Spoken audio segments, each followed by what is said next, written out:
Welcome back, everyone. So today I want to talk about the skyrocketing lumber prices in the market.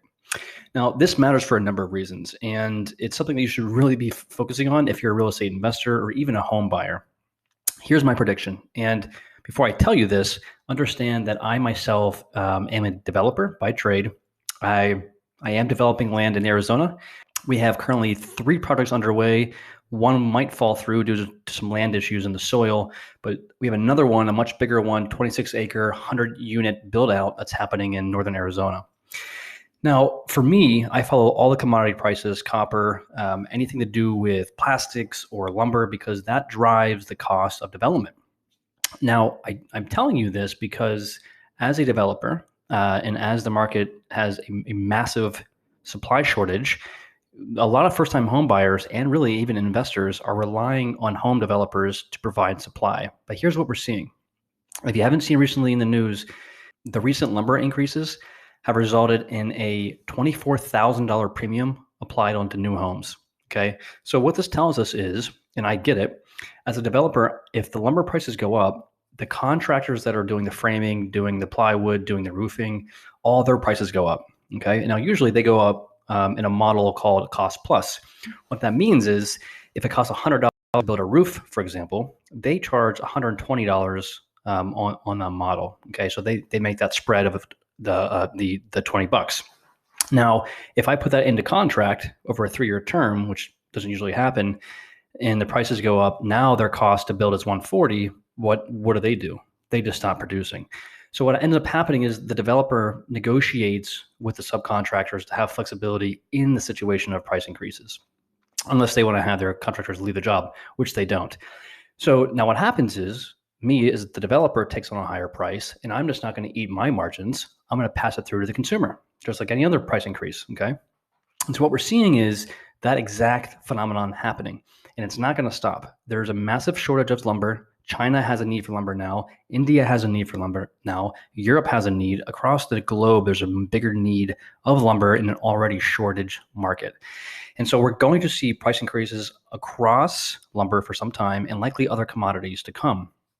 And you're seeing this in the news. There's a recent journal in the Wall Street Journal that the lumber people and the people in the housing development are asking Congress and asking the government, get ahead of this, open up supply channels, figure out how to get more lumber into the country.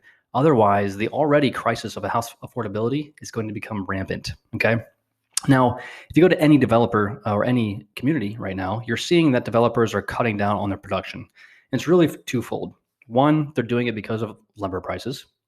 2, they're doing it to capture any future price increases. So if they know in 12 months that the prices will go up 30%, well, they're not going to produce all their backlog today. They're going to space it out to capture those bigger margins down the road. The average margin of a developer is between 30 to 40%. Okay. So if I build a home for $100,000, which is impossible, but if I did, I would make around $30,000. Now, again, if lumber increases 30% and now I'm making $15,000, it's just not worth it for me to continue to develop, right? So the risk here is that if lumber continues to go up, developers will slow down their process, they will slow down the supply, and the housing affordability in the market will become worse. Now, there are some other people in the market that will benefit from this, okay? I expect to see faster price appreciation than we have seen in the last 12 months because of this. There will be less inventory on the market, pushing current home prices up even higher, okay? So if you own properties, you're going to make more equity in the future. If you're a developer, you're in a situation where you have to gauge how you manage your inventory of lumber. And if you're looking to buy a property, you probably want to buy as soon as possible because the correction of lumber is not going to be here for some time. And so prices have a lot of tailwinds. Again, so anyone who's talking about a housing crash is out of their mind. It's just not going to happen for so many other reasons. But the supply continues to be an issue. It's going to be an issue. The one saving grace, and I just talked to my team about this, the 3D printing is actually becoming a reality, and we need it now more than ever.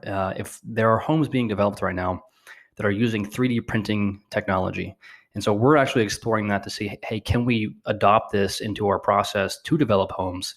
Now, still at the end of the day, lumber is still probably going to be a structural need, will still be a big part of the house, but this is a really important number to be watching. if for whatever you see lumber prices going down, that means one, we either have less demand on lumber, which is not a good sign for home prices, or two, that we've opened up supply channels for lumber. So this is a really good indicator for any sort of investing within real estate, and one that I watch very closely. So I wanted to give you that tip. It's really important that you watch the lumber prices or any commodity tied to real estate to ensure that you're buying deals at the right time and at the right price. Thanks.